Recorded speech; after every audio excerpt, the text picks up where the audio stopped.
Step number 1 states, place the main bag pieces right sides together. So around the 3 sides, side 1, the bottom, and side 2. If you have a directional fabric, double check that your pattern is going the right direction. So if you look, we have side 1, the bottom, and side 2. So that's what we're going to end up sewing. Just as a reminder, anytime you sew, we're always sewing at 5/8 of an inch, backstitching at the beginning and the end unless it states otherwise.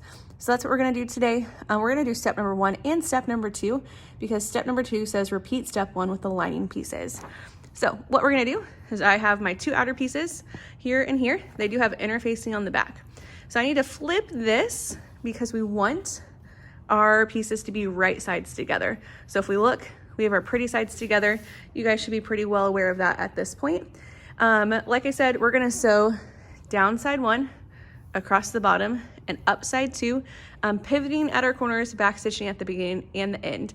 If you do have a directional fabric, so let's say you have fabric that has words on it, you want your words to read as if you're just reading it on a piece of paper, with the top of the words at the top, bottom of the words at the bottom, and the top is what we're leaving open because that is how we get in and out of our bag. So my fabric is not directional. That makes it a little easier on us. But we're gonna go ahead and start pinning the 3 sides. Kind of like I mentioned, I'm gonna just start with the bottom here because it's closest to me. And step number 1 says we do this for our outer fabric. Step number 2 says we do this for our lining fabric. So I'll go ahead and pin both those at the same time, so then I can just go ahead and sew them at the same time. I'm just gonna turn this so I can get to my side better.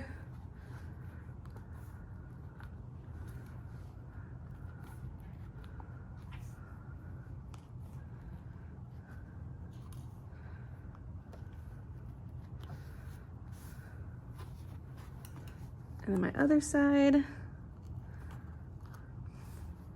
If your bag does not line up perfectly here, that is okay.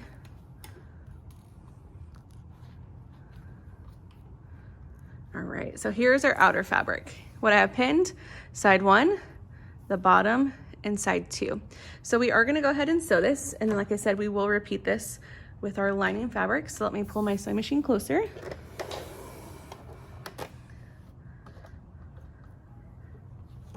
As a reminder, we always want to keep the bulk of our fabric off to the left.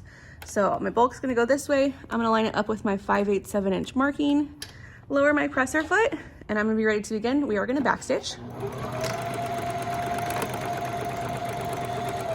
Take out my pins as I get to them. We're sewing down the first side first. And then, like I said, we'll pivot when we get to the corner.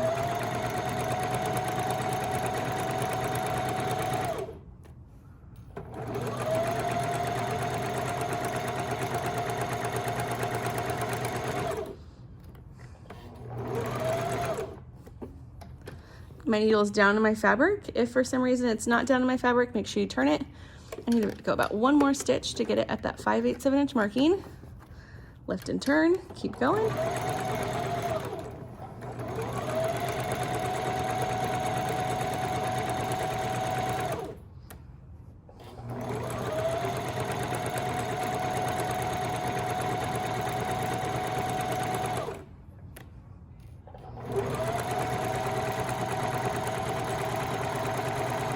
So right now I'm currently sewing the bottom.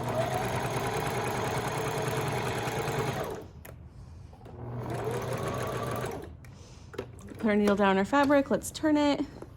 Probably need to go about 1 more stitch. And then we're gonna sew our final side and backstitch when we get to the end.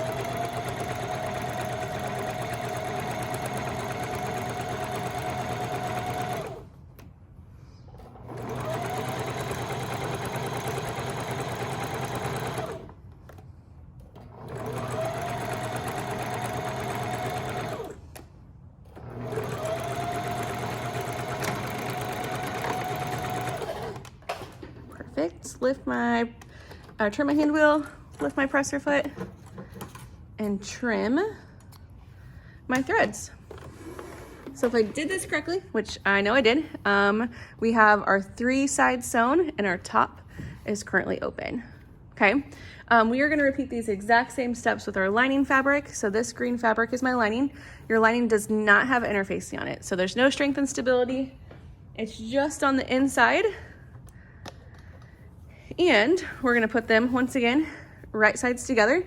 So step 2 says repeat step 1, but with your lining fabric. We're gonna line this up. We're gonna get it all nice and flat. We're gonna pin the sides, the 3 sides, leaving the top open, and we will sew it.